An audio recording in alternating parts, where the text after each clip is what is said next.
ناظرین، آج جو زلزلہ پاکستان میں آیا ہے، پاکستان کے اسلام آباد، پنجاب کا شمالی ایریا اور خیبر پختونخوا کے کچھ علاقوں میں یہ زلزلہ جو ہے یہ اس کو محسوس کیا گیا ہے۔ 5.5 کا یہ زلزلہ تھا۔ اب یہ زلزلہ جو آیا یہ کس چیز کی نشانی ہے، کس کو ماہرین کیا کہہ رہے ہیں اس پہ کہ یہ زلزلہ جو ہے یہ اپریل اور مئی کے بارے میں ماہرین نے کوئی مطلب پریڈکشن تو ایسا آپ نہیں کہہ سکتے، اس لیے کہ زلزلے کے بارے میں کوئی چیز پیشگی نہیں بتائی جا سکتی، لیکن کچھ طریقے ایسے ہوتے ہیں جو جیولوجسٹ جو ہیں وہ اس پہ چونکہ وہ کام کرتے رہتے ہیں کہ زیر زمین کیا تبدیلیاں آ رہی ہیں،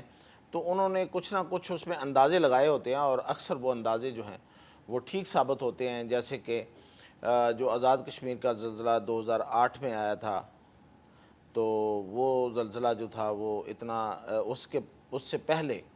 اس کی جو پریڈکشن تھی ایک لحاظ سے وہ موجود تھی۔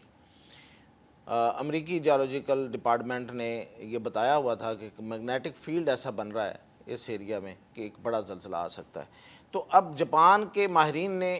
ان 2 مہینوں کے بارے میں کیا بتایا ہوا ہے، یہ جو اپریل اور مئی ہیں، یہ جو اب چل رہے ہیں 2025 کے، اور پاکستان کن کن فالٹ لائنز پہ واقع اور کون کون سے علاقے زیادہ خطرے میں ہو سکتے ہیں زلزلے کے، اس بارے میں آپ کو بتاؤں گا۔ تو سب سے پہلے تو آج کا جو زلزلہ تھا وہ 5.5 کا، یہ اسلام آباد سے شمال اور مغرب کی سمت میں 60 کلومیٹر دور، یہ مردان کے قریب یہ اس کا ایپک سینٹر ہے۔ تو 12 کلومیٹر کا صرف اس کی ڈیپتھ تھی۔ جتنی ڈیپتھ کم ہوتی ہے، یعنی کہ جو زلزلے کا جہاں پہ کوئی چیز جس جگہ سے انرجی، اصل میں زلزلہ ہوتا کیا ہے، یہ زیر زمین کوئی چیز جو ہے وہ جو انرجی ہے وہ اپنے آپ کو وہ وہاں سے نکلتی ہے۔ تو وہ جب وہاں سے نکلتی ہے تو وہ اس سے جو پلیٹس ہیں، یہ جو زمین ہے یہ مختلف پلیٹس پہ مبنی ہے، اسے ٹیکٹونک پلیٹس کہتے ہیں، تو وہ ہل جاتی ہے اس سے جب وہ اتنی زور سے وہ ہیٹ نکلتی ہے۔ تو یہ 12 کلومیٹر ڈیپتھ یعنی کہ اس کی گہرائی تھی۔ جتنی یہ گہرائی کم ہوتی ہے اتنا نقصان زیادہ ہوتا ہے۔ آپ کو یاد ہوگا آزاد کشمیر کا جو زلزلہ تھا اس کی گہرائی بھی بہت کم تھی، اور جتنا بڑی اس کی شدت تھی اس میں تباہی اس لیے زیادہ ہوئی تھی۔ اس میں بچت اس لیے نظر آ رہی ہے کہ اس میں شدت کم ہے، اور گہرائی تو کم ہے لیکن شدت بھی کم ہے۔ تو یہ جو زلزلہ ہے یہ اس کی سب سے بڑی، میں آپ کو بات بتاؤں جو ابھی ماہرین سے میری بات ہوئی ہے، کہ یہ زلزلہ 12:30 پہ آیا پاکستان کے ٹائم کے مطابق، اور ودن 2 منٹس 2 منٹ کے اندر اندر یہ موو کیا زیر زمین، اور نیپال اور انڈیا کی سرحد پر یہ آیا، اور وہاں پہ جا کے اس کی شدت کم ہو گئی، یہ 4 کچھ ہو گیا۔ تو یہ کس طرف اشارہ کر رہا ہے، یہ جو اس کی موومنٹ ہے یہ کس طرف اشارہ کر رہی ہے؟ ابھی میں پاکستان کی بات کرنے سے پہلے یہ بتا دوں کہ جاپان کے ماہرین نے پچھلے دنوں، جو جیولوجسٹ ہیں، انہوں نے ایک سٹڈی کی کہ زمین کے نیچے جو پلیٹس ہیں ان میں گیپس بڑھ رہے ہیں، یا ایسے سیسمک گیپس بن رہے ہیں کہ جس کی وجہ سے زیر زمین، اور خاص طور پہ اپریل یہ جو چل رہا ہے، یہ اس اپریل اور مئی جو آگے مہینہ آ رہا ہے، اس میں زلزلوں کے خدشات زیادہ ہیں۔ تو وہ جاپان آپ کو پتہ ہر وقت زلزلوں کی زد میں رہتا ہے، تو وہ والکینوز پہ ہے، اس کی زیر زمین بہت والکینوز ہیں، یہ جو آتش فشاں ہوتے ہیں، تو ہر وقت وہاں کوئی نہ کوئی زلزلہ آیا ہوتا ہے۔ انہوں نے تو بڑا انتظام کر کے رکھا ہوا ہے، انہوں نے اپنی بلڈنگز ایسی بنائی ہوئی ہیں کہ وہاں پہ 7-8 کا شدت کا جو زلزلہ ہے وہ بھی اتنا نقصان دہ نہیں ہوتا۔ لیکن یہاں پہ پاکستان میں ہمارا ایسا کوئی انتظام نہیں ہے، اکثر پاکستان، ہندوستان اور اس طرح کے باقی جو ہیں، تو ہم نے بلڈنگز کو اس طرح نہیں بنایا ہوتا، تو اس لیے نقصان کا خدشہ ہوتا ہے۔ انہوں نے جو سٹڈی کی ہے اس کے مطابق زیر زمین یہ زلزلے ان 2 مہینوں میں زیادہ آ سکتے ہیں، اس لیے انہوں نے وارن کیا ہے، اور یہی ہوا ہے کہ یہ زلزلہ 12:30 پہ ادھر آیا اور 2 منٹ کے اندر اندر وہ نیپال تک پہنچ گیا ہے۔ اب پاکستان میں کون کون سے علاقے زیادہ خطرناک ہیں میں بتاتا ہوں آپ کو۔ پاکستان کا جو ٹوٹل رقبہ ہے وہ 7,96,000 مربع کلومیٹر کا رقبہ ہے، اور یہ ہزاروں فالٹ لائنز پر ہے۔ اس کے نیچے فالٹ لائن وہ ہوتی ہے کہ جو ایک پوری لائن چلتی ہے، یعنی کہ دو پلیٹس ایسے مل رہی ہوتی ہیں، تو یہ چلتی جاتی ہیں، اس کے اوپر جتنا بھی علاقہ واقع ہوتا ہے وہ یہ جو لائن چل رہی ہے یہ فالٹ لائن ہوتی ہے، اور جو پورا اوپر آبادی ہوتی ہے یا جو بھی ایریا ہوتا ہے وہ اس خطرے میں ہوتا ہے اگر وہ ہلتی ہیں تو خیبر سے کراچی سے خیبر تک اور زمین کے نیچے گزرنے والی ٹیکٹونک پلیٹس جو ہیں وہ اب ایک دوسرے میں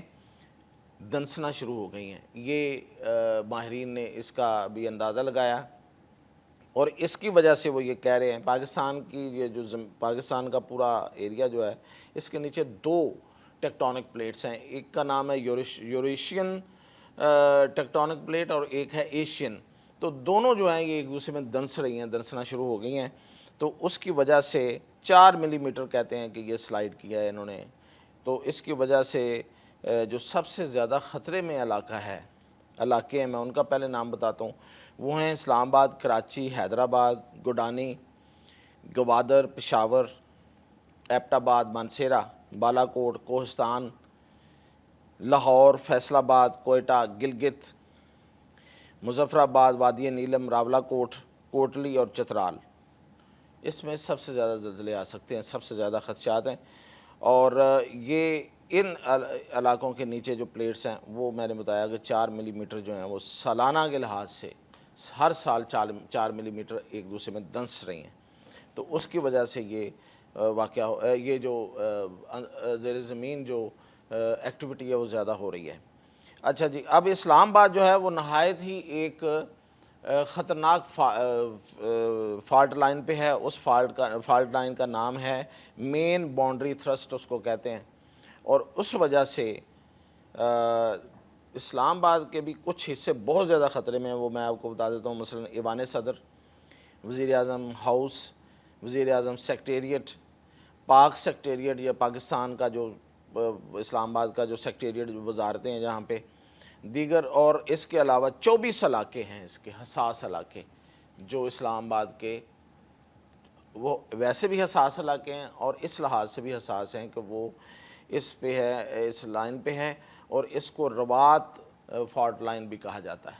اسلام آباد کے قریب روات ہے، تو اس لیے یہ کہا جا رہا ہے کہ یہ جو مردان میں آیا ہے زلزلہ یہ شاید روات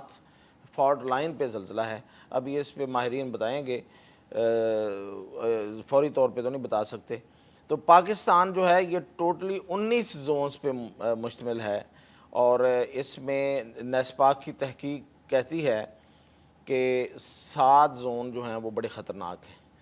اور یہ جو میں نے پہلے علاقے بتائیں ان کے علاوہ جو علاقے ہیں ماہرین کے مطابق ان میں وہ کون سے ہیں، سندھ میں گوٹکی ہے، سکھر ہے، نواب شاہ ہے، پنجاب میں چولستان اور بہاولپور ریاست ہے، اور خیبر پختونخوا میں جنوبی اور شمالی وزیرستان، بلوچستان میں ڈیرہ بگٹی، آزاد کشمیر میں نے پہلے بتا دیا آپ کو۔ تو یہ ہیں فالٹ لائنز پہ، یہ جو علاقے میں نے بتایا ہیں یہ پاکستان کے فالٹ لائنز پر واقع ہیں، اور یہ جو فالٹ لائنز ہیں جب بھی یہ ہلتی ہیں، جب بھی ان میں کوئی حرکت پیدا ہوتی ہے زیر زمین آتش فشاں پھٹنے سے یا انرجی کے کسی بھی اخراج کی صورت میں، تو یہ اس میں زلزلہ آتا ہے، اور زلزلے کی صورت میں آپ کو پتہ ہی ہے پھر کہ زمین ہل جاتی ہے، اور اس کا کوئی پریڈکشن نہیں ہے، کوئی فورکاسٹ نہیں ہے، ماہرین اس پہ کام کرتے رہتے ہیں اور وہ بتاتے رہتے ہیں کہ کون سے علاقے زیادہ خطرے میں ہیں اور کون سی پلیٹس جو ہیں وہ زیادہ ان میں حرکت ہے، تو اس کا مقصد یہی ہوتا ہے کہ پہلے سے کچھ انتظامات کر لیے جائیں۔ اب میں نے جو آپ کو بتایا یہ بھی جاپان کے ماہرین کی ایک اطلاع ہے، کتنی صحیح ہے کتنی غلط ہے اللہ کو پتہ ہوگا، کیونکہ یہ سارے معاملات اب تک زیر زمین جتنے بھی ہیں اس طرح کے معاملات وہ اللہ کے ہی کنٹرول میں ہیں، اور اللہ کے ہر چیز اللہ کے کنٹرول میں ہے، لیکن یہ وہ معاملات ہیں جن پر ابھی تک انسان کو دسترس حاصل نہیں ہوئی، تو اس لیے اس پہ تو یا تو اقدامات کیے جائیں اپنے پہلے سے، جس طرح میں نے کہا کہ بلڈنگز اچھی بنائی جائیں اور اس لحاظ سے بنائی جائیں کہ وہ زلزلہ پروف ہوں، اور پھر یہ کہ اللہ سے پناہ طلب کی جائے۔ تو اس کے علاوہ جو اپڈیٹ ہوگا اس کے ساتھ میں حاضر ہوں۔